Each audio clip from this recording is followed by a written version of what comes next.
The first Columbans arrived about 1920 on the wharf here in Shanghai. They were met, as I understand, by a Shanghai Catholic shipbuilder, and just by chance I met one of his direct descendants when I first came here, and so it was an interesting coincidence. But Columban's basically would have come by ship, not by plane in those days. They arrived here and it was really just a staging post for heading up the Yangtze River. And so much traffic would have been on that river in those days. I'm not sure how long the journey was, but up to Wuhan, even now by fast train, it takes 5 hours. So it's quite a way. It would have been at the least overnight and some of a day. And that's where they would have been going to, heading for Wuhan. And then Nanchang, which is near Nanchang, which is the capital of Jiangxi province.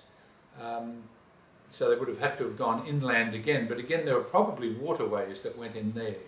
So most of the Columban activity was not far from water. Even when they came to Shanghai around about 1950, towards the end of the Columban period here in China, some of the churches that I've been to in Hanyang Diocese, etc., are on canals. So water travel would have featured fairly large for some of the priests. We were not here in Shanghai very long. The four Fallons, some of whom I would have known from the Philippines, like Paddy O'Reilly and Pops Ronan, and those, they were, I believe, taken into custody in a place that's called, I was looking at the romanization of the name today, I think it's called Jiaxing here. Again, I'm not sure of that, I need to look it up.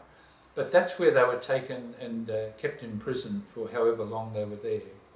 But certainly for the Legion of Mary man, Father McGrath, it was here in Shanghai.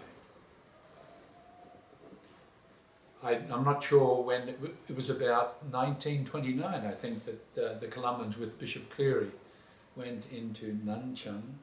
So they were in Wuhan first, and then they came back to Nanchang, and then they went into these dioceses not that far from Shanghai.